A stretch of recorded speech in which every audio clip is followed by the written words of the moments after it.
Check, check, quick sound check. Can everybody hear me loud and clear?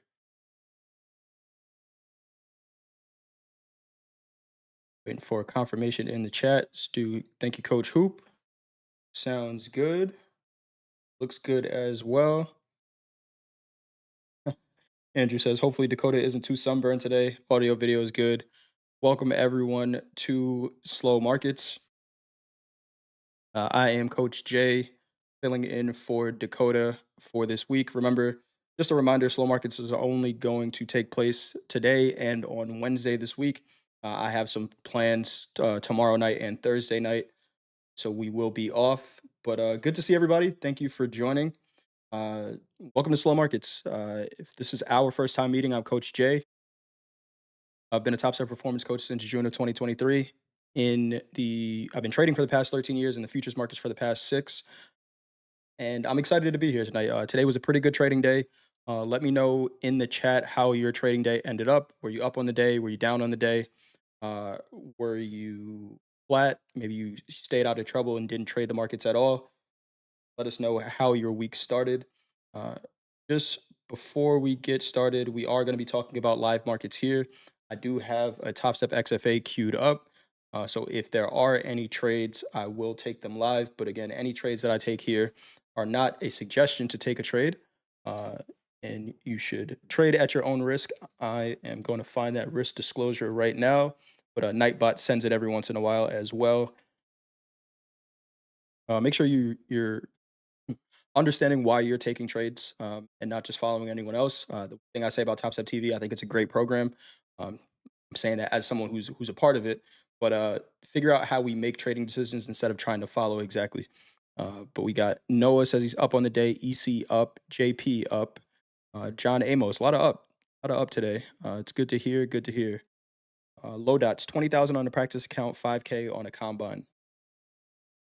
That 5K on a combine, just remember there's a consistency target. Started up, then hit MLL end of the day, stock wisdom weekly. Make sure you put some money away, right? Put some money away if you see some profits. I had to do that today. Had a decent day. Was up a couple points in the S&P. Thought I saw some more opportunity and said, you know what, I'm having a good day, but I don't want to give back X percent. So I'm going to use the Top Step trailing personal daily loss limit to say, hey, if I give back X amount of dollars, then I am going to cut it off for the day, right? I don't think it's a problem continuing to trade if you see good opportunities, but we want to be conscious of giving money back to the markets because the markets will take all of it. Um, but let's get into the markets. We'll go through kind of Dakota's rapid fire for what we're looking at. I am looking at a potential trade in gold here. Just saw some orders get filled right around 28.94. 28.94 on the offer. There was about 300 contracts filled there in gold. So right now I'm just kind of watching how the market responds to this high volume candle right here because that's where they got filled. Uh, but let's switch over to the equities real quick. We know we had a pretty big sell off and it looks like it might be continuing here. The equities have not been holding a bid at all. I'm going to go out to a daily chart and kind of take a look at what we're seeing here. We have this 200 moving average, which is this white line on the daily. We closed below it for the second uh, time recently. And if we look back in history, we don't close below that 200 moving average often, right? The last time before, last week, Friday or Thursday was September of 2024, August of 2024. And then since then, we got to go back to 2023. So market's looking a little heavy now. Of course, there's a lot of news that's coming out, tariff news that's coming out that's kind of weighing on the markets and really not being able to hold a bid. And we saw that again today. The market, Nasdaq trading above 21,000, could not find a buyer up there. The S&P trading above 6,000 and could not find a buyer there as well.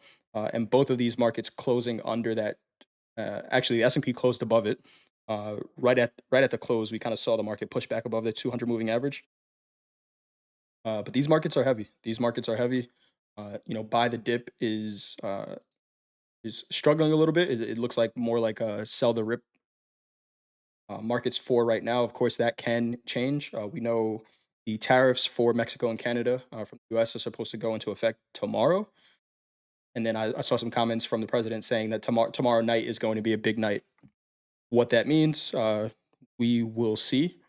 But these markets feel heavy right now. Richard Harris is long. DGen says, I'm holding on to your powerful quote, don't hope, execute what you know works. 2 days in profit, my XFA. It's good to hear. Good to hear. Sometimes hope is that four-letter word as a trader. We want to be optimistic with our trades. We don't want to be hoping that something works, right? If you're hoping, you're probably not accepting the risk that you're taking on your trades. And you got to hope something goes right. It's a scary place to be in. All right. But looking at, let me switch back to the NASDAQ real quick, see what we got for tonight. So, again, these markets are very heavy sell pressure, kind of trading back down into that July range. If you guys remember July of 2024, we're trading back into that range right now. And the markets, the NASDAQ, the S&P are negative for the year right now. I spoke to Coach Paul. I don't want to be, a that forward looking, right? We're day trading here. But at what point, with all of this negative news, do we start to talk about potentially 2025 being a red year in the equities? It doesn't happen often. And again, there's still a lot of time left in the year, but currently we're negative on the year. And I'm not seeing a great reason to buy these markets. But of course, these assets are meant to just go up. So at some point, a buyer is going to step in. Just the question is where. Uh, all right. So for right now, for tonight, what I'm seeing is we have this 30-minute opening range here. The low of the range is 24.90, 24.95, and the high of the range is 25.64. If I attach a VWAP to that, it's pretty much a flat line, which is telling me range bound market. So for right now, if I was going to take a trade, it would be to buy it right here. Would be to buy it for a trade back up into the range.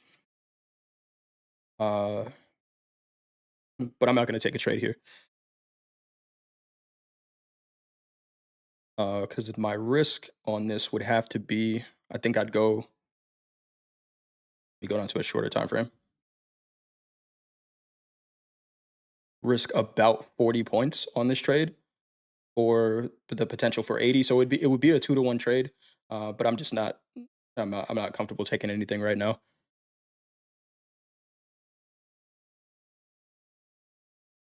Um, well, let's see. That's what I'm seeing in the Nasdaq. The question is, can we continue lower? We have lows of the year at this point, right here at 20,316, and in the S&P, the low is 5809, 5809. So a little bit lower than where we are right now for lows of the year in the S&Ps. And I think we go take those out pretty soon. We got a big catalyst later on in the week, which is NFP on Friday. We know the markets are going to be looking at that. But also, planned news has been kind of taking a back seat to the unplanned news, right? Anytime we see mention of tariffs, we're seeing more volume than we normally do during some of the planned news events. So I'm kind of curious to see what NFP brings on Friday. Uh, but interesting markets for sure. And that being said, all-time highs, we are just about 5% away, which can happen pretty quick, right? If these markets find any reason to convince buyers to step in here, we could be talking about all-time highs before the end of March. So, really interesting. Dakota is out today. Dakota is going to be out for this week. He is in the Bahamas, I believe, enjoying some well-deserved vacation. All right. See what we got here. Okay, so we talked about the equities. Let's move over to gold real quick. Gold, I had a pretty nice trade on gold this morning. Just kind of buying it back up towards this 200 moving average on the 30-minute chart. Uh, Gold has been a market that's in this uptrend for the last 2 years. Saw us make all-time highs, 29.75 around there. And not surprised to see a little bit of a sell-off from that all-time high, some profit taking, or what you might call it. But I am bullish gold. Ideally, I want to be buying gold. What I would want to see right now is us get above and kind of hold above this 200 moving average on 30-minute, which right now is at 28.98. But I am looking for opportunities to buy gold. If I'm seeing anything right now, let's take a look. Here is the first 30 minutes from the Globex opening. That range is 2904 down to 2902. So far, right now, it's saying that it's a sell. But let me switch over to practice account real quick. If I was to take a long in gold, I honestly don't mind taking a long right here in gold. My risk would be below 2884, which is kind of expensive. So I don't know that I would do that with a mini. I might trade that with a couple of micros if I wanted to get in here, right? Second option would be wait for it to pull back to about 2888. Kind of this the low of this resistance. This was sorry, this support down here, which was a resistance at some point, became a support. If I could get a buy there, then I'm comfortable taking this with a mini because again, my stop is not going to be a whole lot, right? Based on this pattern that I'm seeing, my stop has to be below 2884. Right? If you saw the trade that I took this morning, let me go down to a shorter time frame chart. Uh, why was that stop at 2884? It's below, right below this high volume that we have here. This is on a 3-minute chart, and this is right around the equity open. So we had some high volume coming into gold here. Uh, I was comfortable holding. I got a trade right around 2889. I was comfortable holding through the news because dollar wise, I was okay with this risk, right around 2884. And what I'm saying here is not based on a dollar amount. It's based on if the market trades this price, then my long trade idea is no longer valid. Right now, from that point is how much am I willing to pay to figure that out? Uh, I'm not willing to pay $1,300 right now to figure that out. That's pretty expensive because I would need them to give the market the space to kind of run down here. Um, so if this trade got a little bit cheaper, then I would be more comfortable taking it. Live accounts are jacked up, can't trade. If you have another issue with your live account, sorry to hear that. I don't have a live account with Topstep in Topstep X right now. But if you're seeing some issues, it's not the answer that you want to hear. But anytime I'm having issues with an account, even if it's my personal account, I just take the approach of I'm going to shut it down for the day. It sucks.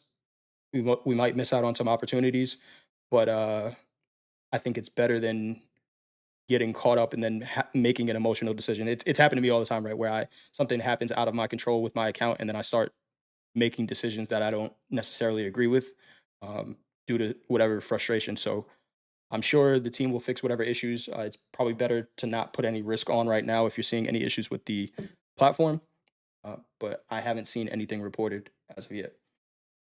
All right, so that's it in gold. Again, I'm looking to buy gold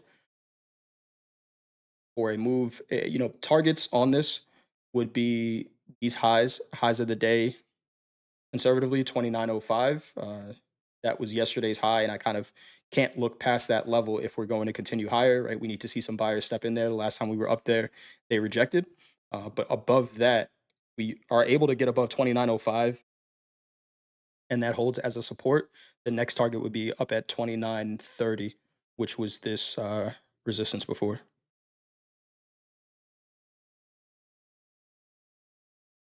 All right. Quick rapid fire. We're kind of running through these markets right now and watch this gold trade work out before my real entry. Crude oil. Crude oil. So there was some news out of OPEC Plus today that I believe they were going to continue with the supply of crude oil, if I remember that correctly. Uh, but to the downside, crude moving to the downside. Again, my reads in crude oil have been off. I don't know if that's like a self-fulfilling prophecy, but everything I've said about crude oil has been wrong so far as my reads go, but they haven't cost me any money. I haven't taken any trades. But looking pretty heavy. If we go out to a daily in crude, we are kind of testing back into that range that we had all of last year, or the last 3 months of last year, right? Where the high of the range was kind of $70, the low of the range 65, and we're right in the middle of it right now. Kind of what we're seeing right here. So with bearish news in crude, I think it's just kind of wrong for me to just look for buys. It really hasn't been working out either. I was looking to buy it above $70. We haven't held, and right now the technical signal is saying to short it. Right, we're back below this 200 moving average on the 30-minute chart, and I'm not seeing much of a reason to buy it here. If we look at the Globex Open, which is this first 30 minutes right here, that's been a sell signal, right? We have the range established. The VWAP is leaving that range as well. So right now in crude, any trades would be if we get either a retest of this VWAP or a retest of this range, maybe somewhere up near 68.30s, then that would be an opportunity to short it. Right. And if you guys do have any questions, feel free to put them in the chat. Excuse me. Andrew will send those over to me, and I'll try to answer as many as we can.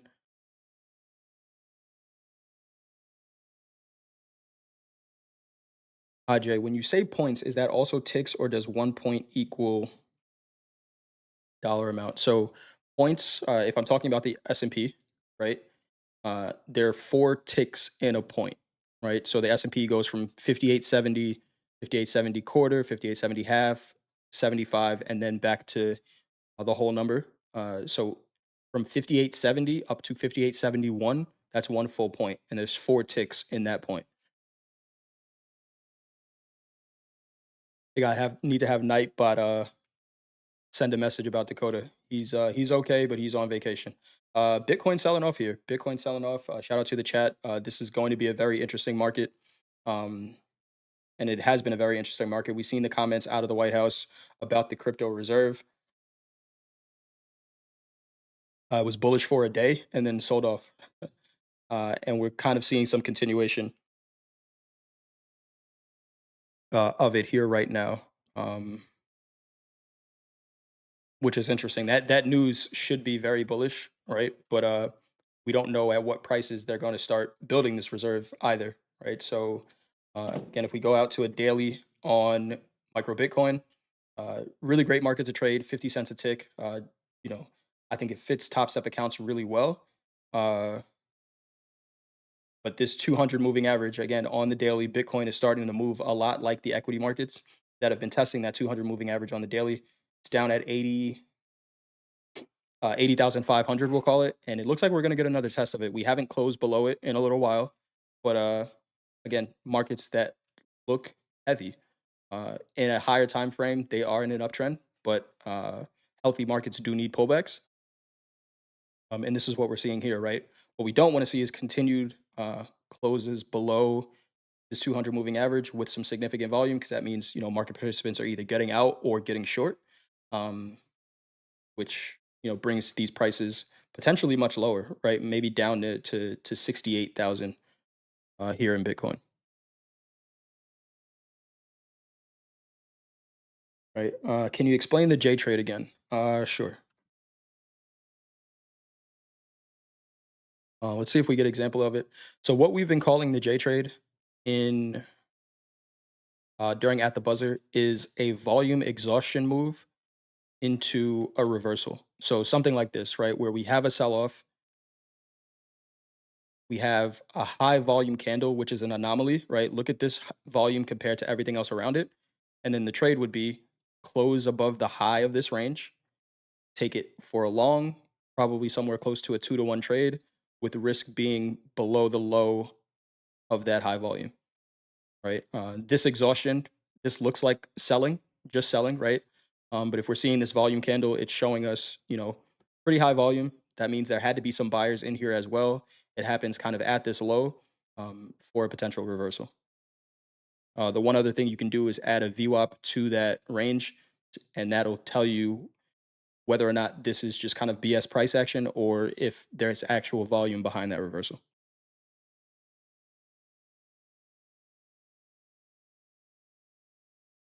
Right? How many lot size would you recommend trading micro Nasdaq? It depends on what account you're trading, right? The biggest account we have is going to be a $4,500 drawdown to start. The smallest account is going to be 2,000. What I suggested to my VIPs who are trading the 100K account with a $3,000 drawdown, max allocation would be 5 micros, right? And that's max, right? Sometimes when you tell people max, they go to whatever that max number is, right? So if my suggestion was 16 micros, then it's like, okay, then I could trade 16, right? I would say max allocation is 5, and you can do a lot with 5 micros, especially trading the equities the way they're moving right now. But that's with your A plus setups, right? If you want to put on a feeler, we watch Dakota do it all the time. where he's like, hey, I'm counter trend, but I want to put on a feeler. I might just put on a one lot. And then if I really like this trade, I'm going to go max allocation. So uh, I would say max, but I think you should be comfortable trading, somewhere around three. Uh, how can I, the volume average line? Okay, so volume indicator right here.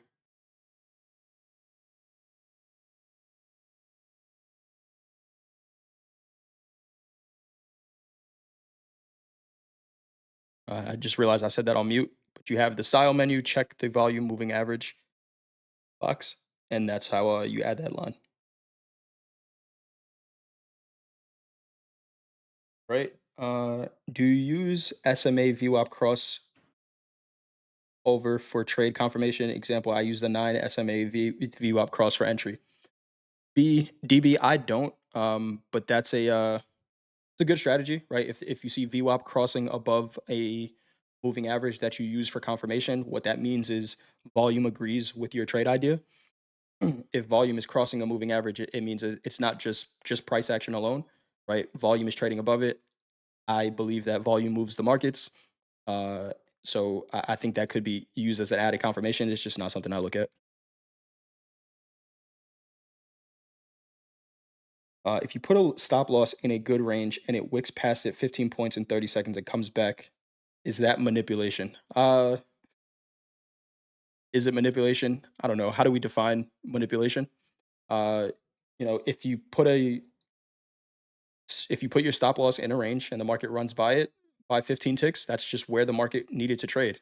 Um, I try not to think too much about the word manipulation because it almost puts us as a retail trader in a uh, disadvantaged mindset, right? Where it's like, oh, they manipulated the markets and ran my stops. It's just like, no, well, that's where the market needed to trade based on what was in the order books and the market participants. So, you know, I try not to think too much about manipulation.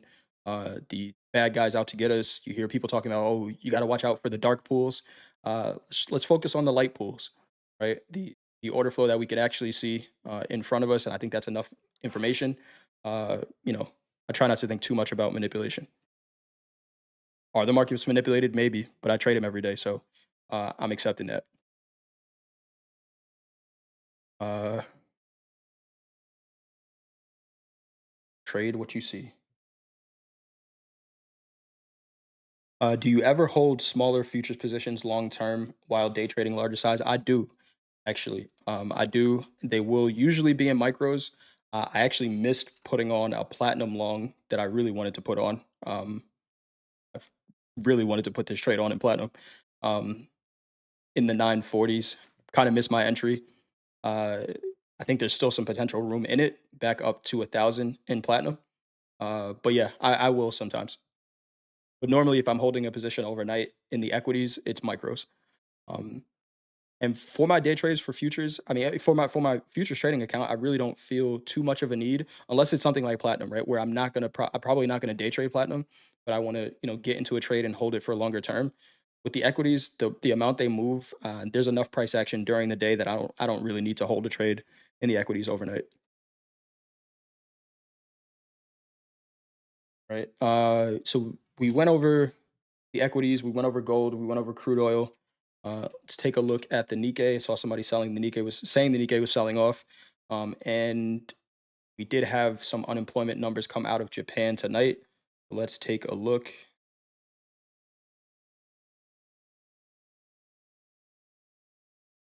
at the Nikkei on a daily.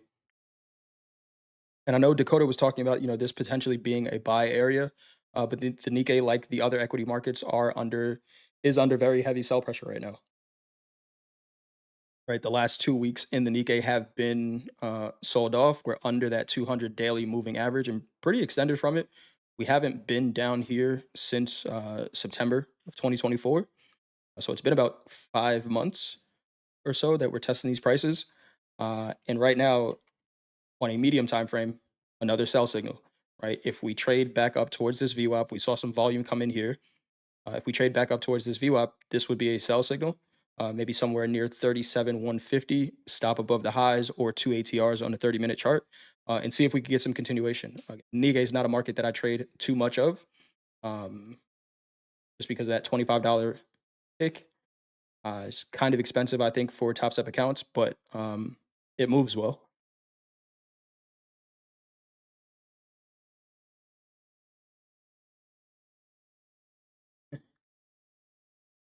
See.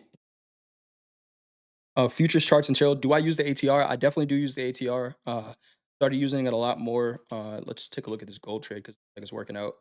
Uh, Started using it a lot more working with Coach Paul. And the way I use the ATR is to measure the volatility in the market and to measure my stops, right? So, for example, in this gold trade, I got on this gold trade based on a 30-minute chart. So, I'm going to use the ATR on the 30-minute to define my stop, right? So, right now, if I hover over this candle, you can see ATR value right behind my head, kind of right here. The ATR on a 30-minute is 6 points. So what I'm going to use the ATR for is two times the ATR value is going to be my stop, right? So 6 times 2 is 12. My entry is at 97.3. 97 minus 12 is 85. So my stop should be at 85, right? That's a two ATR stop.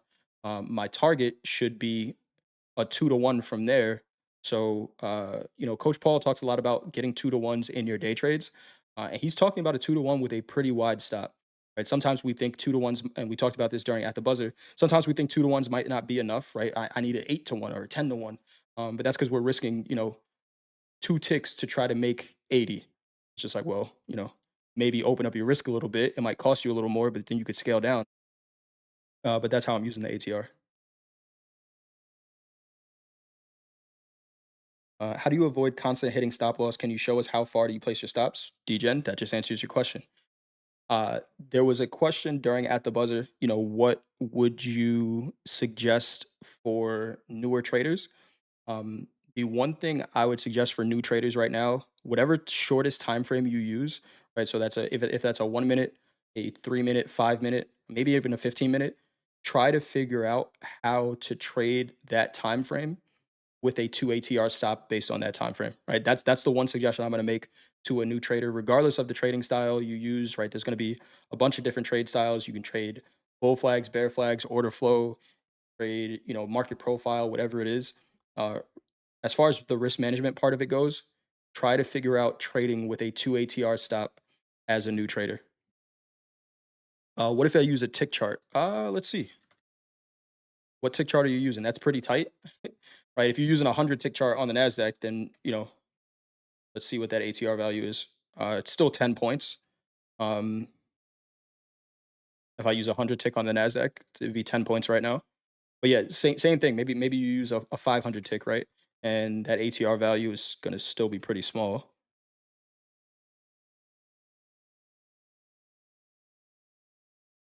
But that would be my suggestion for newer traders.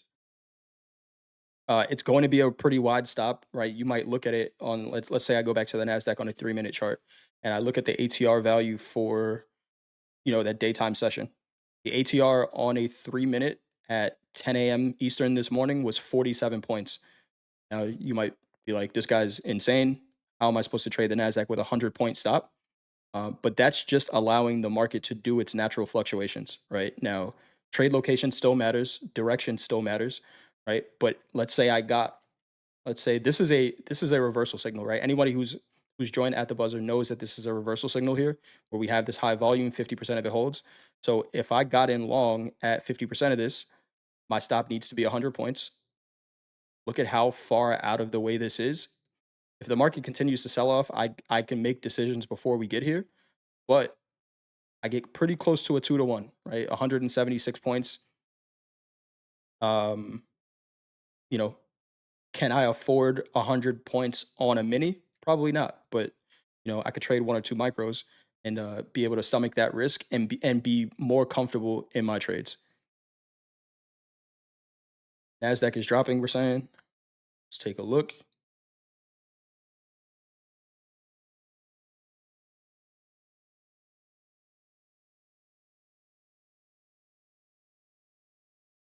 Yeah, it's selling off a little bit here, maybe. Kind of back down to the lows of this range.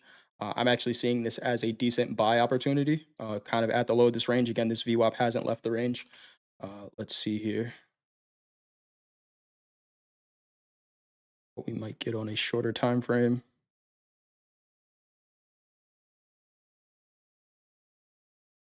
Kind of seeing a buy opportunity here in the Nasdaq, honestly, just again to trade back into that range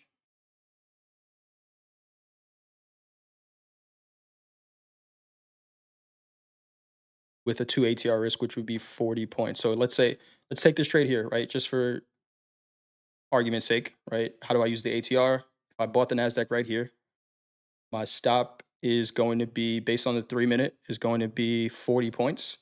I'm long at 81. My stop is going to be at 41, which is pretty expensive, but I'm looking for a 2 to 1. And once we get to 1 to 1 on this trade, I'm going to make, management decisions. I mean, God, what a trade.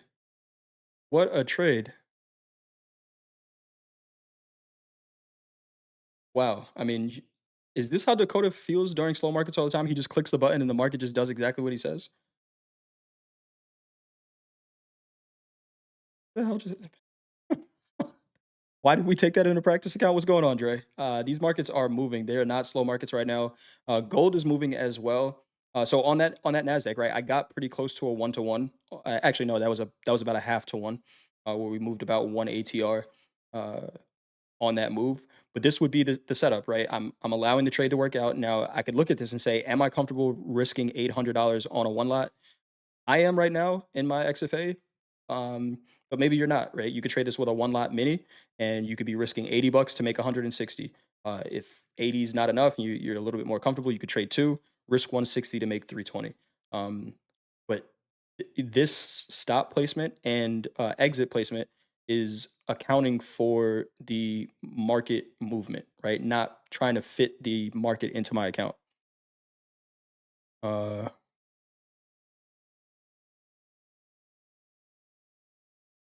all right, let's take a look. Gold is back above that 200 moving average on the 30 minute, I believe. And again, yeah, if this starts to hold as a support, I really do like this gold long. Uh, and I may want to sacrifice my trade location here. I'm going to try to figure out a way to get into this gold long because I think there's room up to 29.30. I'll fade you, Jay. Go ahead and fade me right now. If you fade me, I could take profits right here and we could both make money, or I could hold on to my trade and you lose. That's an option too. Uh, You bought GC. The 30-minute opening range is to the downside with the VWAP also to the downside. Why are you in a buy? Good question. Uh, all right, so I bought gold because of what the higher time frame was saying. The higher time frame in gold is telling me to buy it. And if I'm looking at a 30-minute, the last couple of days has been a sell. But we're coming down to an area on a daily chart that I'm saying that this is a demand area that we're bouncing out of. So I'm leaning right now in this trade on the higher time frame. The 30-minute open, like you talked about, and Darian, the 30-minute open is right here. VWAP is leaving it to the downside, and we're kind of trading at it right now.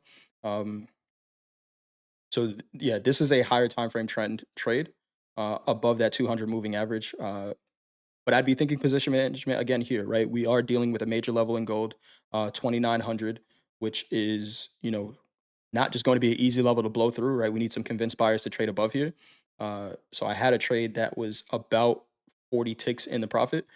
Thinking position management here, right? I'm in this in a practice account. Like I said, I am looking to get into a long here, so I'm looking at this downward price action right now as a setup for a better long. I think really where I want to get in long is somewhere closer to 28.90s. Janish says, today you said you wish you had entered multiple contracts so you could have managed it better. Why not enter 10 micros instead of one mini? It's a good question. I'd never think that way until I'm in the moment. Usually I'm trading with three minis. Um, some of those trades were kind of feeler trades that I put on and then ended up working out in my favor. So I didn't I wasn't able to kind of build into a position. But that's an option, right? If I want to be able to have the flexibility to manage a trade, I could trade with 10 minis, 10 micros instead of one mini.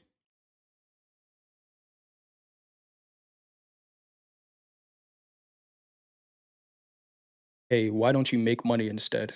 Instead of what? I'm making money right now.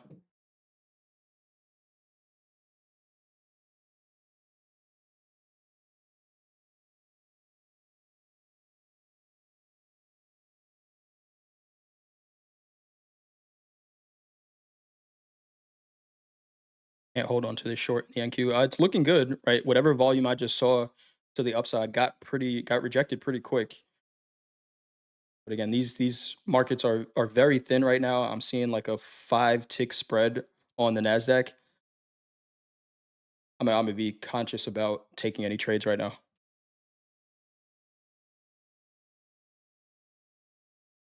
But if anything, I'd be leaning to the long side. Right. Any other questions you guys have? Let me know. Throw them in the chat. Uh, Here's a good one. SoFlo Manny.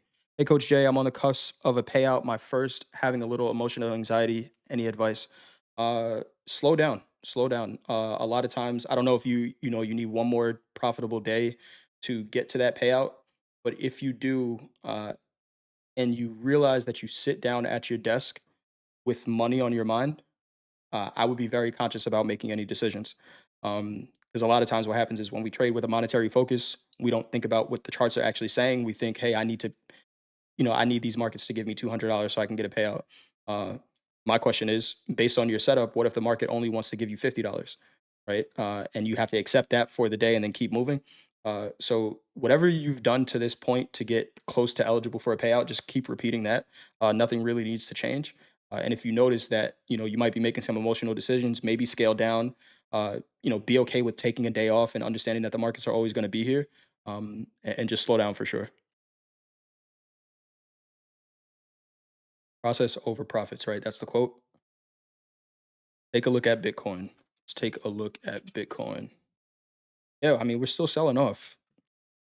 Traders that are trading micro Bitcoin right now, are you guys just getting on this short? I can see why, right? It's very heavy. I can see why right now I feel like I'm a little bit late to the trade, but this looks like it wants to go back down and test 80. I can see why you guys are short here.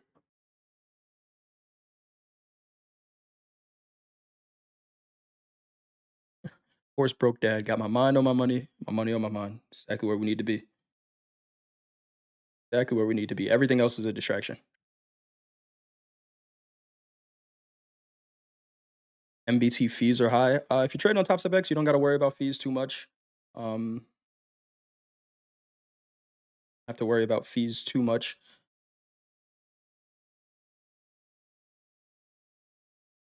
Let's see what other markets we got maybe moving around. Equities are kind of jumpy right now, but again, not really directional.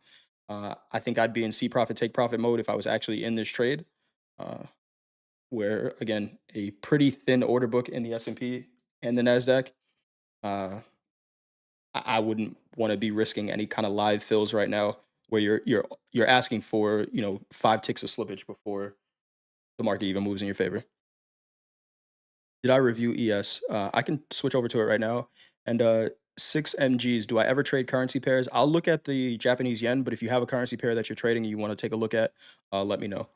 Um, the S&P is very similar to the Nasdaq. Right now for the session is range bound. So again, I'd be looking for buys in the S&Ps. Not looking for a whole lot. I would be looking for a buy somewhere here.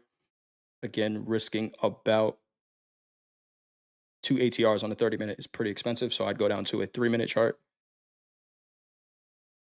risking about 8 points. And at 62, so my stop would be at 54, and I'm looking for 16 points. Right, that would be my trade right now. And I'm gonna put it on. Right, I'm putting it on the practice account. Again, this time frame is not my best trading time frame, so I'm still trying to figure it out. Uh, but these are real trades that I would put on, right, with the exact risk. I'm not just getting long here because I felt like clicking a button. Um, so far, what these markets are telling me are they're range bound, right? So this is giving me an opportunity to limit my risk. If I wanted to take a trade, it would be trade back into the range. As we get back up to this VWAP, which is this red line, 58.70, I'd be thinking position management, but this is where I'd want to be right now.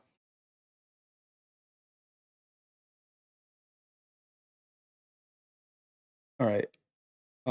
When is the proper time to use that fib you use a lot? So proper time, I don't know that there's a proper time, but what I'm basing what I'm anchoring this fib to is normally high volume, right? So we see this volume spike right here in the S&Ps. I don't know what that was, but let's say I just came to my charts right now and I'm looking at this. This volume was an anomaly, and that actually stuck out during the day. So I'm going to frame that out. This is just a visual representation of, hey, a lot of volume traded at this time. Next thing I'm going to do is attach a VWAP to it and see how the market responds. Again, flatline VWAP means range bound market. So I'm fading the extremes of the range. If we test up to the high and that VWAP doesn't go with it, that gives me an opportunity to short.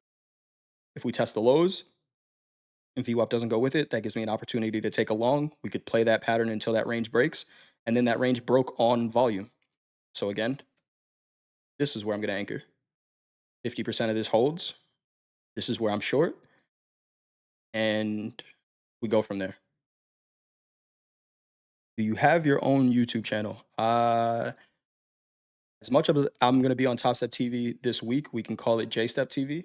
But no, I'm just on Topstep, just on Topstep, and love being here.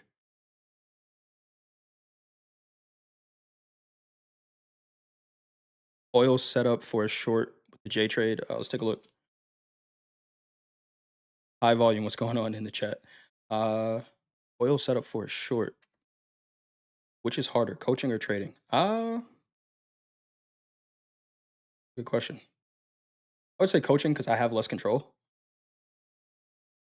right? I can only make suggestions, right? I used to say this to my basketball players all the time. Like sometimes I wish I could just jump on the court and do it for you. So coaching is a lot harder because you have to try to understand what someone else's motivations are, and then go from there. Uh, Crude is actually looking like a better long right now. To be actually, I see what you're saying. Right, you're seeing this high volume candle here, and same idea. If we chest up to these highs and don't break, then take the short back into the range. And all of these trades, man, if I was taking these in my XFAs, we'd be up $600 right now. And again, these are all legitimate trades I would take, right? We have 3 trades on right now. One is gold, one is the S&P. I probably wouldn't take a S&P and a Nasdaq trade both at the same time, but we can see how we're kind of holding, the low of that range, right? Right now I'm at a 1 ATR profit on this trade, so I could take it off here. This looks like a solid trade. Now I got to think position management. If we have this candle right here, right, which is this kind of displacement, we had some high volume in it.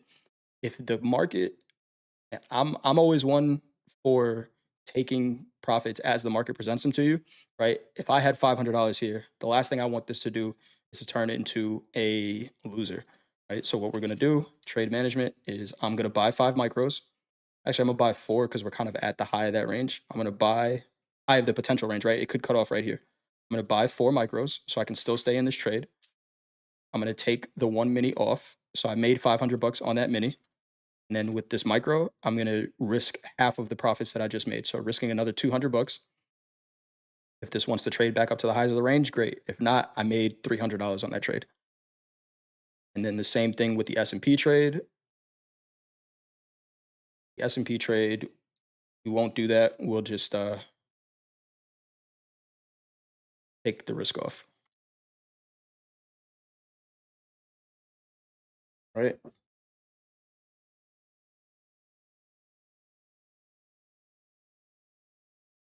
A lot of questions here, so let me try to get through all of them.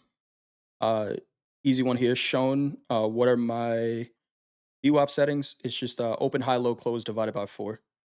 So if I attach VWAP here, double click it, you got inputs. Actually, that's right. Open, high, low, close divided by 4.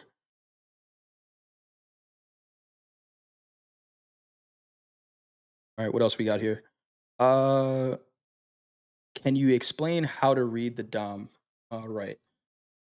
This This could be a class in its own, and actually, we do have some classes in the coaches library. Let me see if I can find the link to those. But we have some classes in the coaches library where Coach Paul and I, and then I did a couple of classes myself, explaining exactly how I read the DOM. But basically, what I'm looking for are big orders, and then watching how the market responds to those. Right. It doesn't always mean if I see a big order. We've been talking about that caveman trade. Shout out to Andre. It's been working. Some days it works really well, and then other days the market runs away from it. So I think really it's about identifying the market's personality for that day. If I see big size on the order book, if the market is running through that big size, then I want to trade with it. If the market's running away from it, then I want to trade away from it. It's really not trying to make sense of every tick, right? There's a lot of information on this DOM. And if I try to make sense of every single tick that happens here, probably going to drive myself crazy because every market participant that is trading a live account has an effect on this DOM. I don't want to follow everybody, right? I could trade whatever size, in my personal account. You don't want to follow me, right? Because my opinions don't decide where this market goes. So when I'm reading the DOM, I want to try to find bigger orders and see what their intentions are. That's probably the quickest explanation. Again, in the coaches library under the Coach J tab, we have a couple of videos. Let me see if I could send the link to this in the chat. Check out that link. I think that should take you right to the Coach J. And if you look at any of the order flow concept videos, we talk a little bit about that. Those videos are kind of old. They're about a year old now. They probably should be updated, but the concepts are still the same. We'll follow you to the midst of Babylon. Lito, I appreciate you. All right, let's see what else we got here as far as questions. These trades are working out pretty nice. Again, this S&P trade, and what was the idea behind these trades? Just range bound market. Trade to the other side of the range. I'm fully aware that this might take a while to get there. We are a slow markets time. It's less volume. More volume, we probably have this move happen quicker. But for right now, markets are a little bit slower. And gold, this trade was working out in my favor. Could have took it for a profit. I'm going to leave my risk where it is. I'm actually looking to get into this long gold on my XFA. So if this trade on this practice account gets stopped out, this is kind of where I want to be buying this in my XFA. All right. Futures charts and chill. Most important comment of the day. Hit that like button. Support Coach J if you like what you're hearing here. If you don't like what you're hearing here, just don't hit the thumbs down. But I know you all are showing a lot of love if you're here right now. Blue Boy says nothing looks interesting but gold. Yeah, I agree. Let's see what else we got here. What makes you think this is a range bound more than a slow walk down? There's just no volume behind it, right? There's no volume behind it. The answer to everything that I do in trading is going to be volume, and it could be a slow walk down. But if it was real, this VWAP would be ticking towards the downside. Now it's not. Now, if this VWAP starts to hold as a resistance, which it kind of has over the last couple 3-minute candles, then I got to make decisions about that, right? And I'm in MNQ here. But what has told me that this market wants to sell off this, and there's nothing that has said it wants to rally either, right? So I'm going with the range is going to hold until it doesn't. If I see some volume that changes the story, then I read it from there. All right. Personal question: as an IT consultant, are you a cloud engineer? We do a lot with cloud infrastructure. Do a lot with cloud infrastructure. Yeah, my job is to basically make sure all of our infrastructure is running. Um, so it's a lot of design work. I don't do as much as far as application management goes, but it's a lot of hey, making sure this part connects to this part and speaks to each other on the right networks and things like that. All right. It's harder coaching or trading. I think I said coaching. How long did it take you to become profitable? How long have you been trading for? I've been trading for 13 years. It took the first year was like the best year ever, right? Where I just didn't know anything. I was just clicking buttons and shit was just working out. It was like, oh wow, this is probably the easiest thing ever. I'm gonna quit my job. Whatever your dreams could be. And then the next 3 years was learning that was not the case, right? And it was not going to be that easy. Uh, so I would say it took me 6 years to even see really any kind of consistency. And more than trying to figure out a strategy, it was, you know, one, putting your ego aside, right? And truly admitting that you don't know anything. And then two, uh, being humble and trading the right size, right? Right account size, um, and understanding that a little bit goes a long way, right? We don't have to make big amounts of money. I think the one thing that's pretty dangerous for traders is making a ton of money really early on and not understanding how you got it, right? I say it now all the time, and this is from experience. You don't want anything in your trading to be random, right? You don't want random results and you don't want random losses because random positive wins are very scary. Because if I just make 20 grand today and I have no idea how I did it, but my brain tells me, oh, you just made 20 grand, clicking a couple buttons, you can now make these lifestyle changes. If I try to do it again and I don't know how I did it, that's a very scary place to be. Um, so I think right now, as far as consistency and profitability goes, every trader should try to take all of the randomness out of their results, right? For wins and for losses, you should know exactly what your trade setups look like when they win and when they lose, because then you can repeat those patterns over time. ISO trade says losing respect for the money is dangerous. Yeah, it definitely is. I will never forget my biggest winning day at that point. It was on a Friday, made like 12 grand. Called my mom and was just like, "Oh, I'm quitting my job. I'm, you know, gonna go travel, do all this other." She's just like, "Slow down, slow down, right? You made 12 grand, great, but all you made was 12 grand, so relax." And I lost all that money and more in the next week, right? Just kind of inflated ego, thinking that I knew better than what the markets were. Uh, and that takes a long time to recover, right? Because it does change your perspective on money, right? It's just like, oh, I sat down, no manual labor, had to click a couple buttons and make X amount of dollars. I was actually having a conversation on a Twitter post about what sometimes traders look at it and it's like, oh, I only made $200 today. It's like, in order for me to make $200 when I graduated college, I worked at Walmart and I was unloading trucks uh, overnight, right, and trying to figure out a job during the daytime. Um, and I was very happy making that $200. Now that was a while ago. Different changes in life and things like that. Stuff costs more, but I was very happy making that $200 physical labor for 8 hours a day. So we got to be very conscious of the money we're able to make here, and maybe for some of us it's not a full time income yet, right? But a supplemental income is great, right? I was just hanging out with my brother over the weekend, and we're talking about how much his daycare bill is, or the kids' summer camp, right? He has 3 kids. How much is their summer camp for the month? And it was like, it's like I could sit at the charts and potentially have the potential to make that in a couple of clicks of a button. Um, but that's real life. If I take the money and put it towards something, then it makes it real. Kung Fu, you were a Walmart truck unloader. Honestly, that was a really fun job. It was a really fun job. Um, why do you and Nick for a tick prefer to trade the ES instead of NQ? Uh, you know, I like trading the ES. I'll still trade both. I still trade the Nasdaq, right? But I like trading the ES just because it's a little more. It allows a little more room for leeway. I can trade probably more size in the S and P's than I would in the Nasdaq, and it just respects levels a little bit better.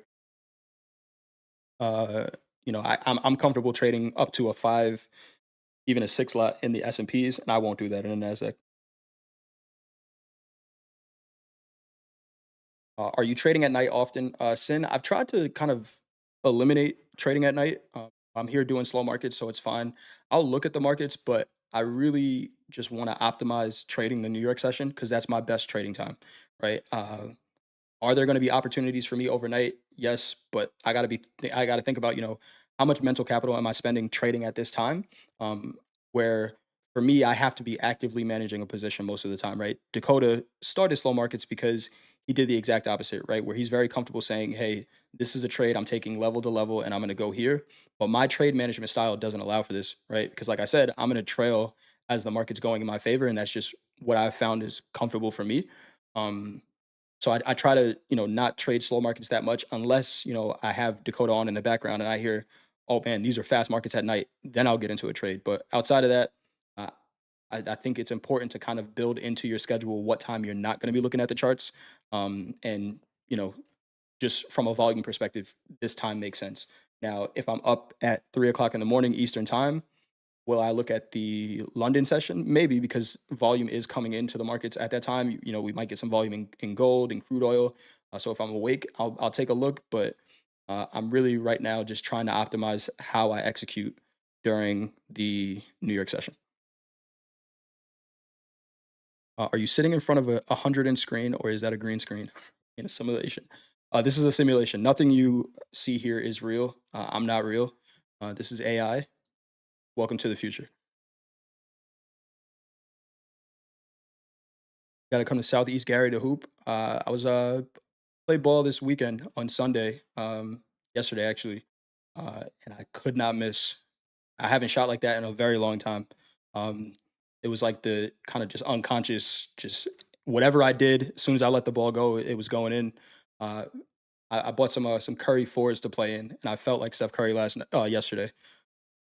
It's like catching the ball in the corner, not even looking, just throwing it up, and it was going in. Uh, but it feels good. It feels good when you're in that kind of flow in basketball or in the markets, right? Even in the markets right now, I feel like I've been trading really well, reading the markets really well, and just kind of, basketball analogy, trying to feed the hot hand, right? I'm doing what works and trying to continue to do what works because it doesn't always last, right? Hot streaks, cold streaks, they happen. So right now, just trying to continue to stay in that flow. All right. Think I answered a lot of the questions that we have here. Let's see what we got as far as these trades go. The Nasdaq again, kind of chopping around this range, 20,500, right below us. Uh, I answered this question yesterday. Dorothy, I think a couple of people had this question as well. Is trading my full time job?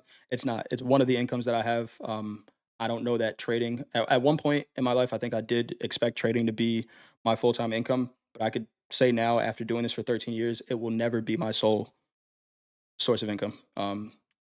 It's just way more comfortable doing it when you have guaranteed money coming in from somewhere else, wherever, whatever that might be. And I think, if you're someone who is new to this journey and I know everyone's situation is different, but if you're coming to this new, right, and learning a skill, and then also putting the weight of, hey, this has to work because I need to replace an income or whatever it is, it's tough to do, right? It's very tough to do.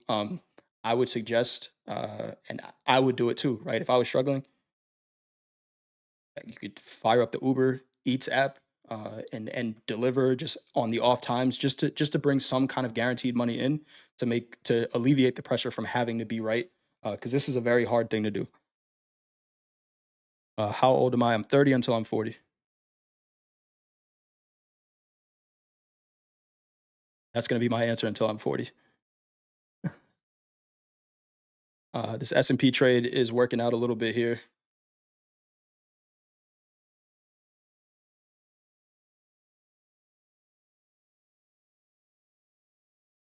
Jason says it's tough to do, but possible, and that's right, right. I don't want to make it seem like it's impossible to rely on trading full time, but we got to be honest with this, right? The markets are very unforgiving, right? And we hear a lot about the psychological and issues that I might have, and greed and tilt and things like that. And I think those emotions are just magnified when this has to work, right? But it's definitely possible. It's definitely possible.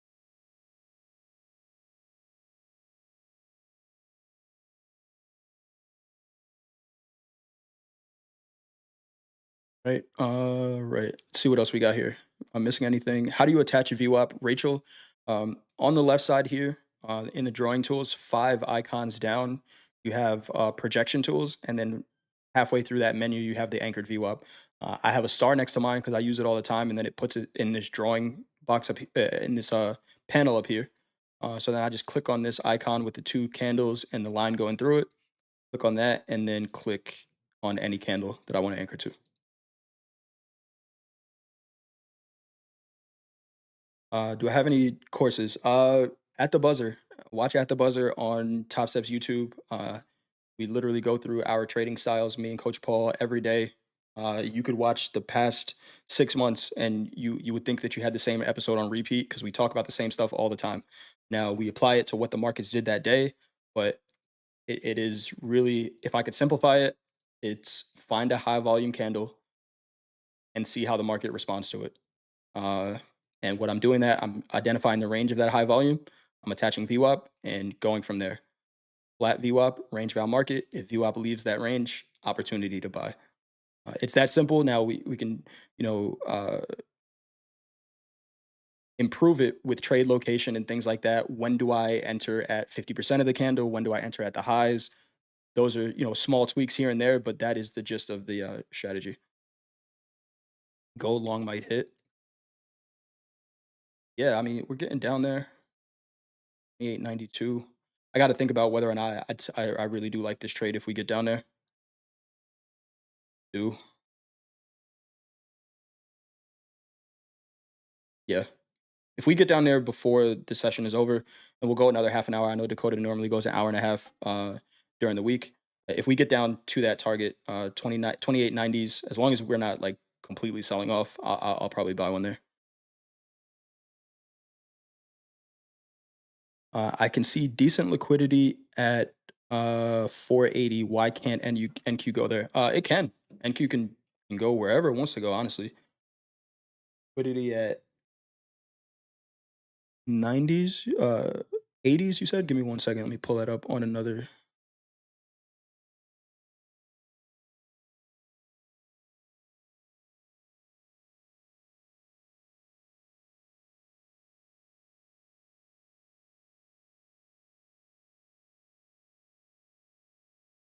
Yeah, I mean, there's some size there at 80s, but then again, there's some size above also, right? I think more than anything, that's probably some algos, just making sure there's enough liquidity on the books.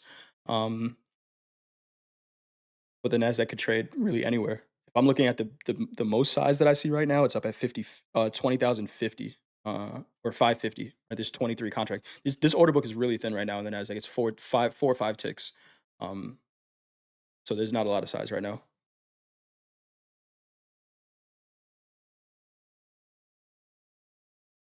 Any suggestions on learning quant style trading strategies or algos?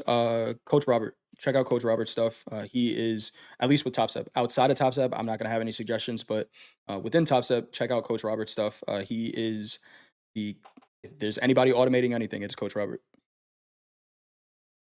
Market is simple. It either goes up or down. That is a fact. It's going to the left, got bigger problems. All right, let's see what we got. Again, these trades are working out pretty nice. I think what I have on still is the S&P long. At this, okay, so let's think trade management with this S&P trade here. Right now, I was risking about 425 to make 850, 860. And this is where, and I'm reminding myself as well, right? We talked about it, trade a position size that allows you to scale out of a trade. Do I want this trade that's $325 in my favor to go against me? Again, I had to throw a lot of Walmart boxes to make this amount of money. And that's not the way I want to think. I understand that I'm in a different place, but is it worth it for this to turn into a loser at this point? I don't really think so. Don't really think so. Right? Ideally, I have multiple contracts on. As we hesitate here, I would be taking one off, and you might be looking at this and saying, trust your trade, let it go all the way to the other end. And I do trust it, but there's nothing to say just because I set this profit target up here, the market does not have to get there. If this was a momentum trade and I had some serious volume behind it, then I'd just leave it on. But I got to think position management. So not going to do anything yet. What I will do,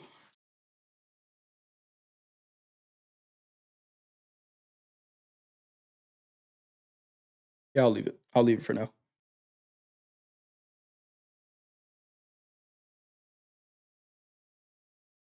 Most effective way to cut losses short. Uh, Identify a level. Right? Let's say for trying to think. I don't. Okay, actually, I'm in a loss in gold right now. Right, it's about to turn into a winner. would have gave you a good example here. Uh, cut losses short. There's different school of thought here. Should I be cutting this loss short just because it's not giving me favorable price action right now and it hasn't hit my stop? If something changes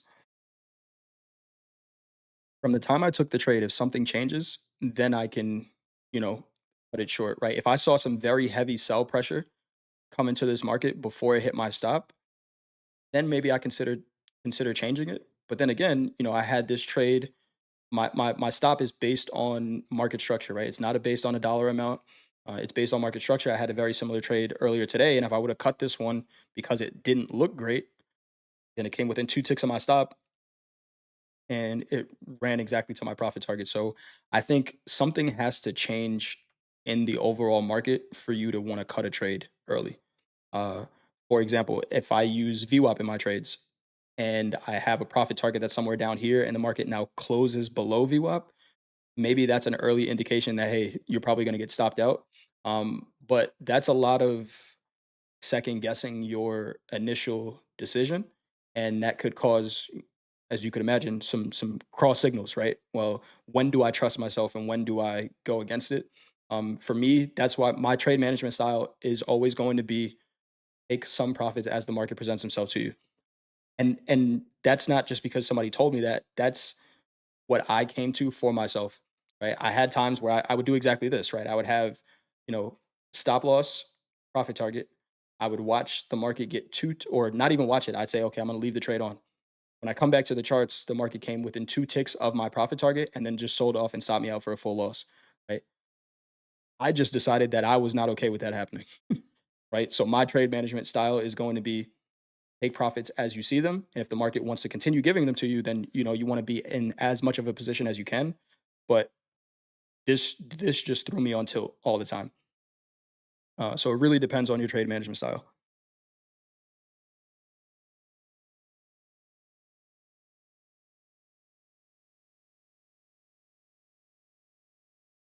Um,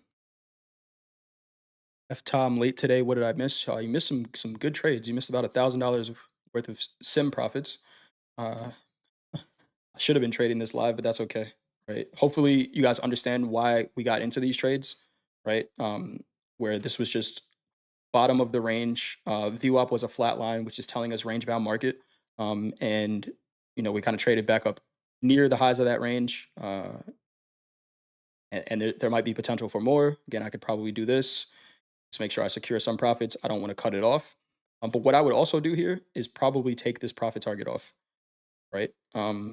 Because if the market now all of a sudden buyers want to just step in and run us back up to 5,900, I want to try to be a part of that, right? So my trade management style is going to say, as the market gives you favorable price action, try to find a spot to work your exit behind.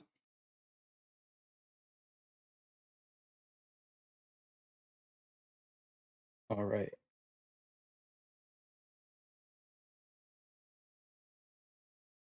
What else we got here?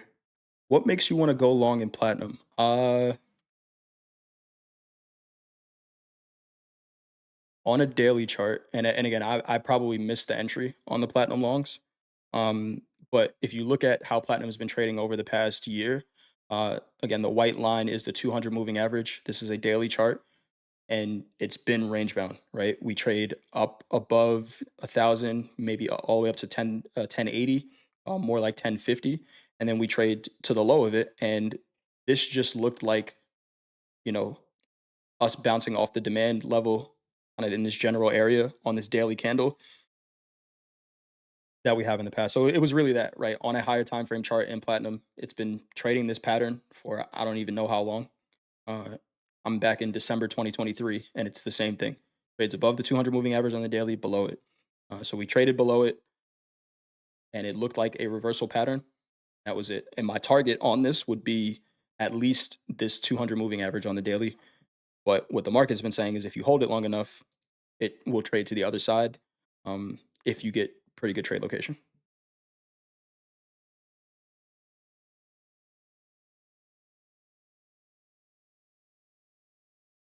Right. A lot of good questions tonight. Hopefully, all of this information is helping you with your trading.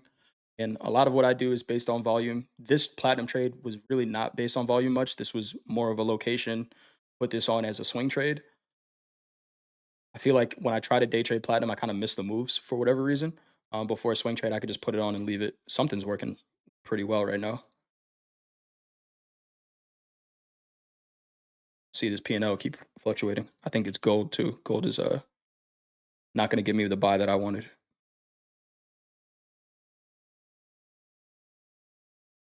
RP says you don't know me, but much respect. RP, I know you now. Thank you for joining. Thank you all for joining. Um, and I'm filling in for Dakota. But if you guys want to see me on Topstep TV, I'm on every day during At the Buzzer. Me and Coach Paul after the markets are closed. To me, I really love that time.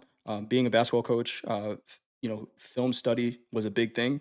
Right, one, we want to try to understand what it is we're trying to do, and then analyze how good of a job we did doing that thing, right? So a lot of times that at the buzzer segment is a journal for me. But we'll talk about our strategies and kind of what we look at. And honestly, it's pretty cool. We have a trader, I forgot the name, but in the chat the other day, is something we called the J trade in at the buzzer. And there's a trader that started a combine only taking the J trade and said last week they were up 700 bucks just taking that trade. Um, so I'll try to give you guys my playbook, what I'm looking for. Use it to your advantage or your disadvantage, right? It's just the way I look at the markets. You don't have to look at them like me, but uh, pretty cool. Where's your target on ES? So target on ES is going to be, right here is probably another management target, right? Where could I secure some more profits? And this is the way I think about this. This is the box that I have drawn out here is the first 3 minute open, right? I use 3 minute charts all the time. So the high of this is that first 3 minute high. Um, but let's ignore that because I really should be using a 30 minute. Right? I really should be using a 30 minute, and here's the first 30 minute open. But again, potential management target here, right? Where we're trading up to 50% of this. VWAP is lower than it. So that means sellers have been a little bit stronger. So this is a management target. Maybe I move up a little bit more, secure some more profits here. If this trades and holds above 50%, really when I should be moving. But the target is the other side, right? Up to 5880s. Up to 5880s. What strategy would you trade if you had a time machine? Exactly what I'm doing right now. Oh, well, if I had a time machine, I would just had a friend tell me about Meta stock when it was still Facebook stock, and it was I think it was like $13. I would just buy that and hold it. I would never sell any Palantir that I had. I would never sell any Solana that I had. The strategy would be buy and hold if I had a time machine. Buy and hold assets that I know are gonna like 100x.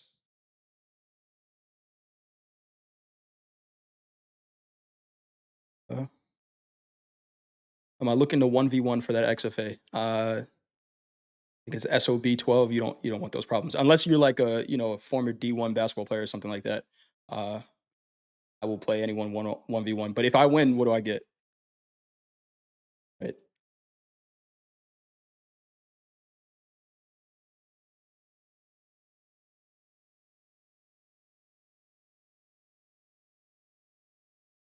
I like your chart color. What type of orange is that? I don't know. Is it like creamsicle orange? I don't know. Um, I can't give you the hex code, but it's whatever this orange is here. It's the default orange.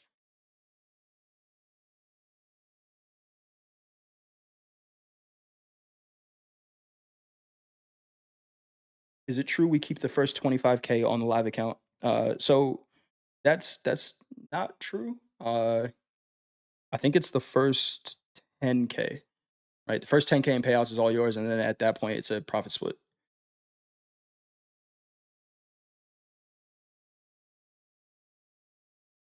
And you look at nat gas, yeah, sure. Let's take a look. And again, remember this was a management target here in the S&Ps, right? That 50% volume is kind of hanging out towards the low. What do I mean by that? This red line is VWAP. That's telling me where most of the volume is traded. It's below that 50% line, so that's a management target there. And someone asked, "How did I catch this low?" It's just been a range bound market, right? I have this first 30-minute range. That VWAP is a pretty much a flat line up until recently, and it's just a reversion to the mean trade. So when we get extended from this red line, this gives me an opportunity to buy to limit risk, and I could trade at worst back to the range. Best case scenario would be back to the other side. Can I look at nat gas? Let's take a look.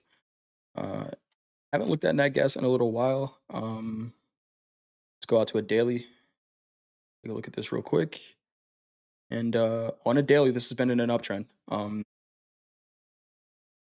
Interesting. Today we kind of came down. Nat gas was our biggest percentage mover to the upside today. It was about 8% to the upside. Um, so on a daily, maybe we start to continue this trend to the upside. Now let me zoom out just a little bit more. Yeah, we're trading above some levels in nat gas that we haven't traded in a while, right? This is going back to December 2022 highs. And this has been a market that's been in an uptrend since Trump won the election. I don't know if there's any correlation there, but it's been in an uptrend since November. Um, and with yesterday's price action, it looks pretty strong. Uh,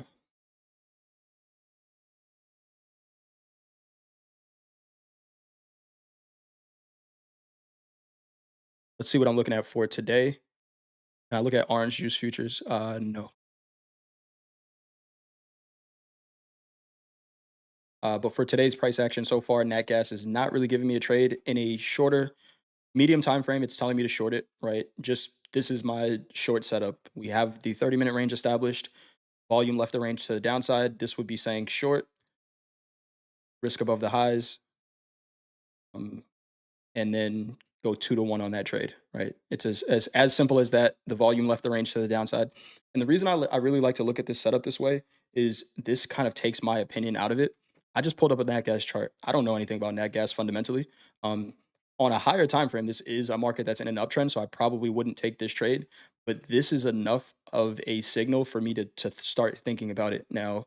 I would definitely zoom out, look at a higher time frame, and say, this is a market that's in an uptrend. So is this the right trade idea? But that's kind of what I see here. I wouldn't be surprised at the rally that we had today in natural gas. I wouldn't be surprised just how I look at markets technically at a 50% retracement of yesterday's range. But then at the same time, we have this high volume 30-minute candle right here,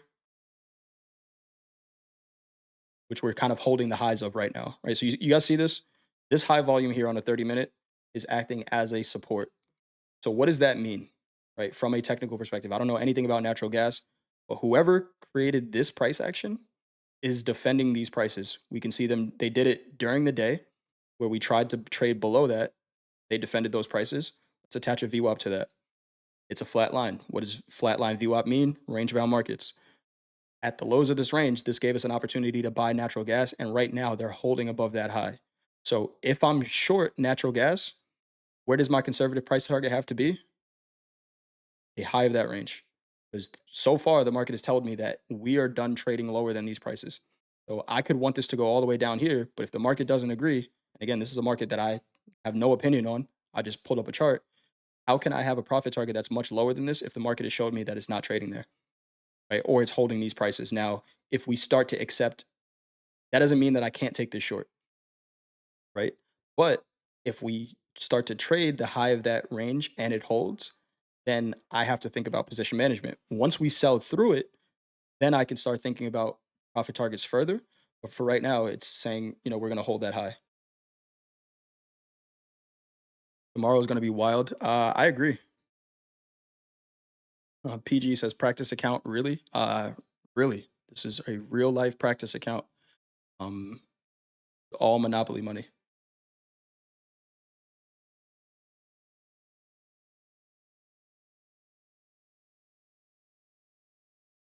Watch the beginning of the segment. I explained why I was trading in a practice account, but maybe I shouldn't have, right? I could have made $1,000. It's kind of shooting the shit with everybody here, but it happens. Tomorrow will be a great trading day. Calling it now. All right, we got about 10 minutes left. Did you ever have a mentor for trading or life in general? Mentor for trading, the only trading classes, courses that I ever paid for. I do a lot of just reading in general, kind of content that's out there for the anchored VWAP stuff. Shout out to Brian Shannon. Shout out to Anna Cooling, who is a great volume analyst. I actually want to try to set up a conversation with her. So, Anna Cooling, if you're watching this by any chance at all, I know we exchanged just a quick note on Twitter back and forth, but would love to talk to you about volume. Um, but then the only classes I ever paid for was from a guy called named Rich Lepis. He ran a group called Ahead of the Charts. He taught me how to trade, right? He taught me how to look at markets. I saw one day ever how much money he made. Outside of that, it was really just about his approach to the markets. And I got to give all my respect to Rich. Just curious, why do you think tomorrow is going to be a wild day? That was Richard Harris that said that. I just think right now every day is going to be a wild day because as soon as you drop the T word, and I think we have tariffs going into effect tomorrow, we might see that in the price action. Do I take entries based on a 3 minute chart? Yeah, levels are going to come anywhere usually from a 30, sometimes from a daily, but then my entries are based on a 3 minute chart.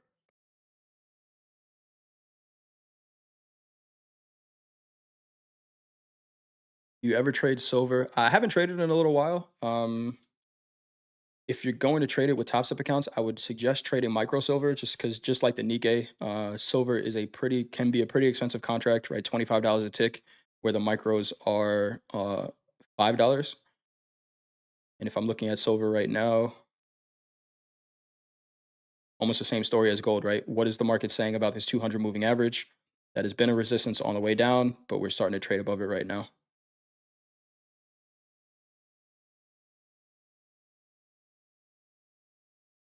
Finally took the advice and size down. Honestly, it's a game changer, especially on the mental stress, much easier to hold trades. And okay, so Ab, I love that. Oh wow, what just happened? What just happened? I got stopped out of ES. I thought this profit went for because I was like $600 in the profit, right? I thought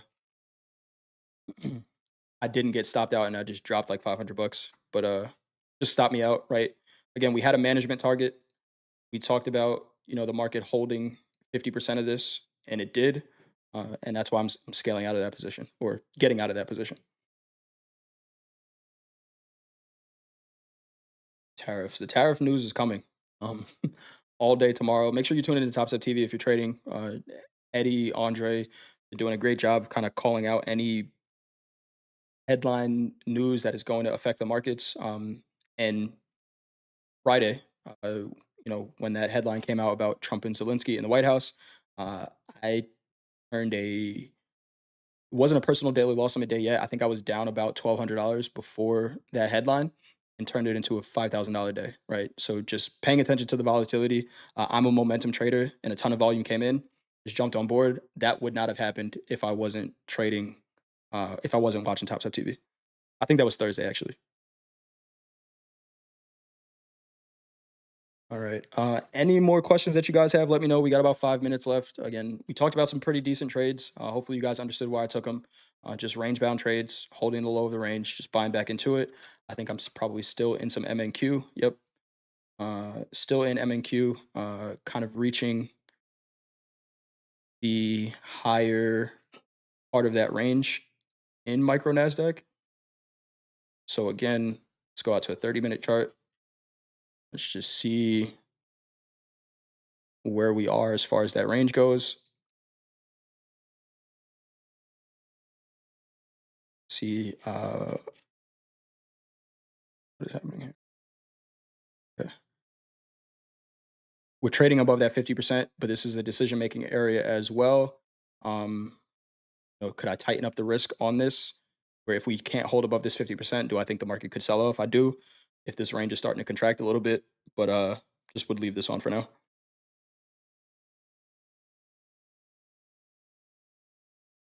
Richard Harris, I don't know. Um, can you give us a strategy checklist to wrap up when entering a trade? I could give you one for me. right? It's going to be different for every strategy. If I had a 4 point checklist for my trades, um, I think I actually want to do a class on this. We talked a little bit about it with some traders in Discord, but if I had 4 points, 4 point checklist to take a trade, it's I need high volume first. Before some high volume, I can't do anything. I need a VWAP attached to that high volume for the market to tell me since that volume traded, what does it think? Uh, I need either a test of if VWAP leaves that range, I need a test of that VWAP or the range, and I need to know where my risk is, where that trade is invalidated, take the trade. How long did it take you guys to get over your mental struggles? I don't know that you ever get over them. I think you find ways to deal with them. Um, Again, to me, it's really about identifying where you are in your trading journey, right? A lot of times, and it's not anyone's fault here. The marketing that you see with trading is putting you at a disservice, doing you a disservice before you even click a button, right? A lot of what we see on Instagram and social media is, oh, just do this. You could live on a beach trading 1 hour a day, and driving a Lambo and all this other stuff. And it's like that's the reality for some people, but not for everyone. So getting over that first, understanding that there's a ton of opportunity in doing this, but you know be real about where it fits for you, and if that's what you want to be your reality, there's nothing to say that it can't be. Um, but then I think you find ways to kind of I think we try to identify patterns in trading a lot. Right? We identify patterns in the chart. Right? Go, "Oh, if this is a 3 bar reversal, then I'll buy it." Identify the patterns in yourself and patterns in your actions. Right? You might get some input from the market. Right? You might take a trade and it turns out to be a loser. That's input. What is the outcome of that? Right? With your decisions, identify those patterns because those take you a long way. If I know that I'm going to go on tilt after a trade stopping me out, and the action that I could take is just locking myself out, that saves me a lot of money. Do you have interest in intermarket analysis? No, I don't really look at correlations between markets too much. Uh, what EMA is the 20, 50, and 200 SMA? Mr. Matienzo. Hey, Coach Jay, I just passed my 150K account. Now I'm doing XFA. Any advice, any suggestions and advice? Do exactly what you've done to get you to this point. Um, Unless it was over leverage, then don't do that. You over leverage to get to your XFA, then slow down. Um, you're at the point where you could take real money out of the markets, but over leveraging usually means you're doing something that's unsustainable, and you're from the numbers you'll probably blow the account, right? But if you did something, if you traded sustainably to get to this point, um, you know, continue trading your process, right? It's worked so far, but also understand that just because it's worked to get you to this point doesn't mean that it has to continue working the same exact way. So manage your risk. Make sure you're not going to lose the account in a week. Try to figure out if you were to lose every single day for the next 2 weeks, how you could still maintain that account.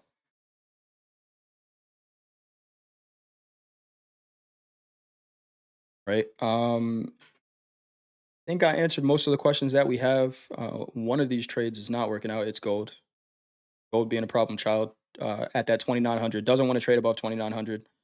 This is probably going to get stopped out. I don't know that I'm actually going to take that long just because I would have loved to see some buying step in and we're not really seeing it here. So I'm not going to take that gold trade. I'm probably just going to, this was me really trading tonight. I'd flatten everything, call it a night up 600 bucks and take that into the New York session, which is my better time for trading.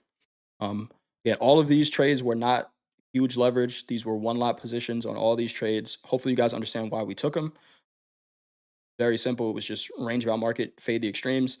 It looked like we were going to get some pretty crazy price action, where whatever this volume was right here looked like we were going to get something, um, but we didn't. But if I'm looking at this right,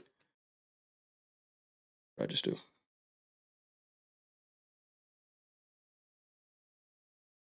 high volume trade above it. We can see the market kind of respecting this volume right now. Uh, this might be an opportunity to take that long back to the other side of the range. Do you like MBT? I do. But we are at time here, doing a lot of talking. I'm gonna do a lot more talking this week. So thank you everybody for joining. We're gonna go ahead and end the session. Trade well, manage your risk. Before we go, let's just take a look at the news calendar.